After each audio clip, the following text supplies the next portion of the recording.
بدخواهاو تسوک نیک نصیحت نکا رحمان ستا پا غم شریک دے کا باور کڑے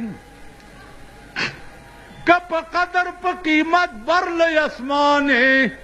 خود بینی مکڑا دا خاورو بندیوانے پلوری دا خالق غنی سبحان تلا دے پلوری دا خالق غنی سبحان تلا دے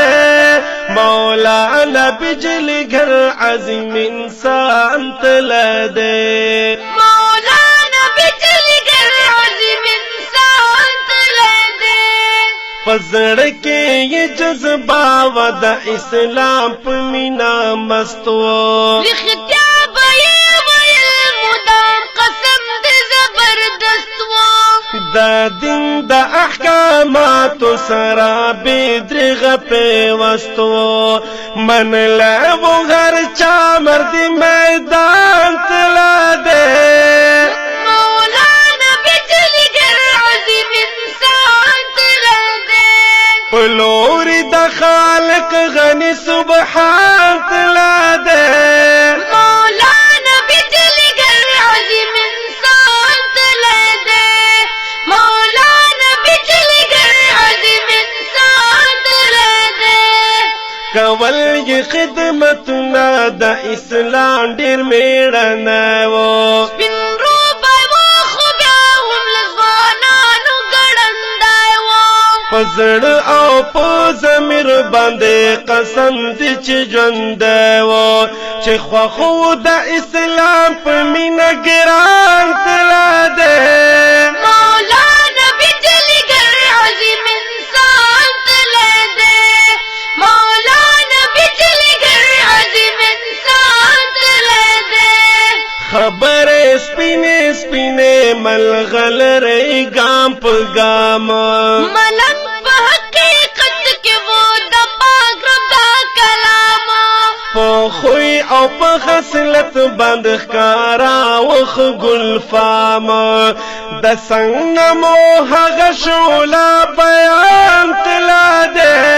مولانا بجلی گھر عظیم انسان تلا دے پلوری دا خالق غنی سبحان تلا دے مولانا بجلی گھر عظیم انسان تلا دے مولانا بجلی گھر عظیم انسان تلا دے په قبر یہ رحمت شمنزلنا یہ بڑیا شا لحد ورته خالق کا پہر دم را رنا شا زمونگ دا دعا دا جن یہ حل تدخ کلاشا جنت ورتا نصب شقدر دان تلا دے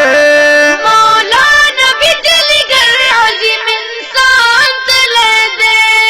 مولانا بجلی گھر عظیم انسان تلا دے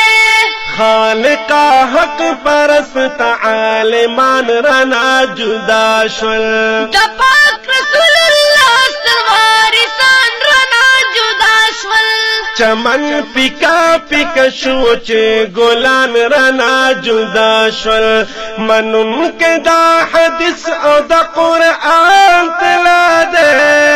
مولانا بجلی گھر عظیم انسان تلا دے پلوری دا خالق غنی سبحان تلا دے مولانا بجلی گھر عظیم انسان تلا دے مولانا بجلی گھر عظیم انسان تلا دے مولانا بجلی گھر زمون پزرنو کی جند دے زمون د ژوند ښکلا ده او زمون د ژوند سپرلی دی فنا دل دنیا نہ خو په خیال کې مو مسکا دے زمون د زړه قرار زمون جانان تلا دے مولانا بجلی گھر عظیم انسان تلا دے مولانا بجلی گھر عظیم انسان تلا دے غالب عزیز اللہ یادوی پمینا مینا افکار د مولانا غاروی په مینا مینا شعرون دنیای پیاد کے جوڑوی پمینا مینا رختیا وی رختیا گل در ریحان تلا دے مولانا بجلی گر عظیم انسان تلا دے فلوری دا خالق غنی سبحان تلا دے مولانا بجلی گر عظیم انسان تلا دے مولانا بجلی گھر عظیم انسان تلا دے مولانا بجلی گر عظیم انسان تلا دے محترم اوریدن کو دا کلام حضرت مولانا بجلیگر رحمت اللہ علیہ پہ یاد کے وړاندې کیږي او دعا کوم چې الله دې حضرت مولانا بجلیگر رحمت اللہ علیہ تا جنت الفردوس کے اعلی مقام اور نصیب کی آمین آمین او په आवाजونو وړاندې کیږي حافظ زین العابدین جلالی او د هغه بچای حافظ محمد اطهر جلالی او د دې کلام لیکونکی اورور شاعر عزیز الله غالب شامیزی صاحب